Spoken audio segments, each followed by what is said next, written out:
Ulysses is a poem that was written in 1833 and it was revised for publication in 1842.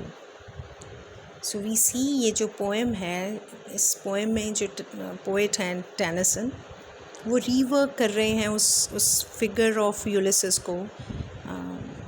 He is drawing on the ancient hero जो Homer ने work लिखा था ओडिसी, और यूलिसेस जो है वो रोमन फॉर्म है ग्रीक ओडिसियस का. और इस वर्क में उन्होंने जो दांते ने इन्फर्नो लिखा था उसमें एक जो मिडीवल हीरो है उसके कॉन्सेप्ट को भी रीवर्क किया है. और जो होमर का यूलिसेस है, जैसे कि वी सी इन दी ओडिसी, वो लर्न करता है किसी प्रोफेसी से, उसको पता चलता है कि वो एक फाइनल सी वॉयज को अंडरटेक करेगा जब वो उसको पेनेलोपी का जो सूटर है उसको किल करने के बाद ही will undergo a sea voyage. तो ये जो डिटेल्स हैं इस सी वॉयज की, इस जर्नी की, ये दांते ने भी डिस्क्राइब की हैं अपने वर्क इन्फर्नो में. और यूलिसेस जो है वो इथाका में जब है तो बहुत रेस्टलेस है, और रेस्टलेस के बाद ही is driven by this desire. कौन सी desire? The longing I had to gain experience of the world. Dante का जो यूलिसेस कैरेक्टर है वो एक ट्रेजिक फिगर है जो मर जाता है जब वो बहुत दूर तक सेल करता है, और उसके अंदर एक इनसेशिएबल थर्स्ट है नॉलेज की. टेनिसन ने इस पोएम में इन दोनों अकाउंट्स को ऐड किया है, कंबाइन किया है. और जो यूलिसेस है वो अपनी स्पीच दे रहा है, और कब दे रहा है? Shortly after returning to Ithaca.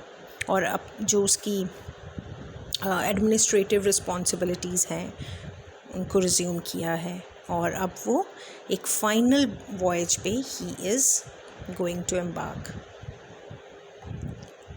And some critics see कि ये जो पोएम है ये पोएट की अपनी पर्सनल जर्नी है, because this poem was composed in the first few weeks after Tennyson learned of the death of his very dear college friend Arthur Henry Hallam in 1833. So, मैंने पहले बताया था कि उन्होंने एक पोएम लिखी थी इन मेमोरियम, है ना, जहाँ पे वो एक एलेजी की तरह है. और ये जो पोएम है ये भी एक एलेजी की तरह है for a deeply cherished friend. Ulysses जो है वो सिंबलाइज करता है पोएट के को, वेरी ग्रीविंग पोएट, जो कि प्रोक्लेम कर रहा है एक रेजोल्यूशन को कि to move on, to push onward in spite of the awareness that, I quote, death closes all, unquote.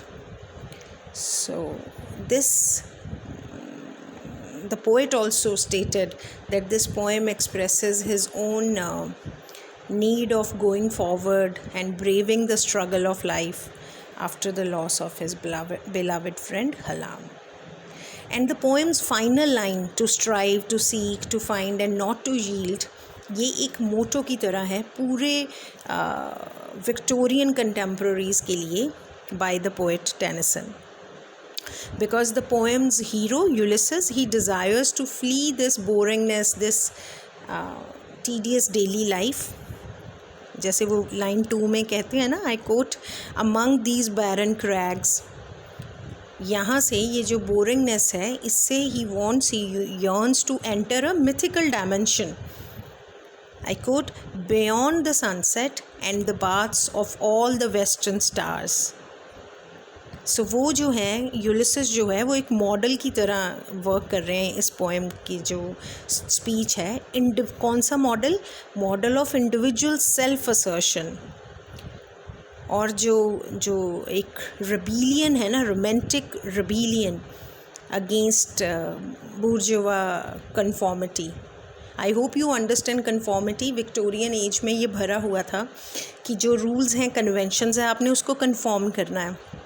हर एक इंसान middle class lower middle class upper middle class एक सोच से था, वो लाइफ की सोच थी to be obedient to the rules whatever they can be, चाहे वो वेरी सेंस ऑफ फ्रीडम को पूरी तरीके से क्रश कर रहे हों।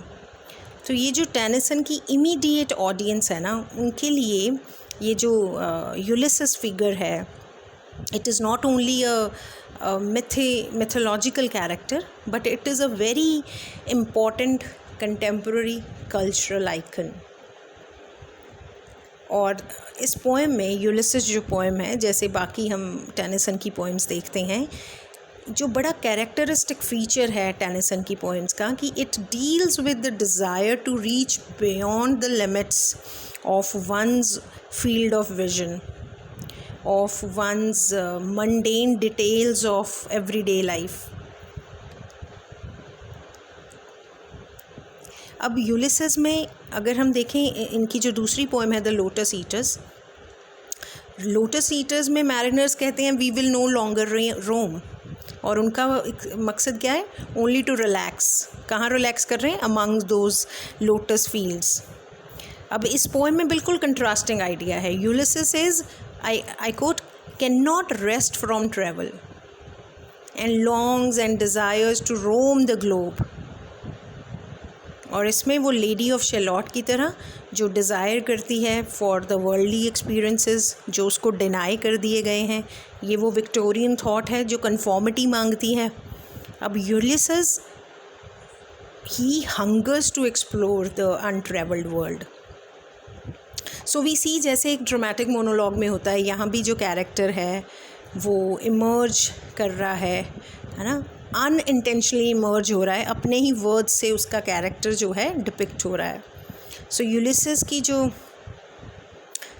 इनकॉम्पिटेंस है एज अ रूलर, वो भी हमें दिखती है जब वो प्रेफर करता है उन क्वेस्ट को, पोटेंशियल क्वेस्ट को, किसकी बजाय, उसकी अपनी प्रेजेंट रिस्पॉन्सिबिलिटीज़ की बजाय। So we see that the poem has complete 26 lines जो dedicated, जो describe करती हैं उसका अपना जो excitement है, उसको कितना egotistic वे में proclaim किया है उसने। कौन सा excitement है, for the wandering life, पूरे 26 lines इसमें हैं। और बाकी की 26 lines हैं exhort कर रहा है वो mariners को कि we are going to roam the seas, you know, that we all will be together। और सिर्फ 11 लाइंस हैं इस पोएम में जो कि अपने सन को प्रेज़ करती हैं। यूलिसिस उसकी गवर्नेंस, उसके किंगडम के गवर्नेंस के बारे में बात करता है जब उसकी एब्सेंस होगी। और if we see, only 2 words are given about his wife Penelope, जिसको वो क्या कहते हैं, aged wife. So we see, अगर हम ऐसे एनालाइज करते हैं तो we see the words of the speaker, वो खुद ही बिट्रे कर रहे हैं उसकी जो उसका सेंस है रिस्पॉन्सिबिलिटी का, या जो उसकी स्पेसिफिसिटी दिखाई है पर्पस की।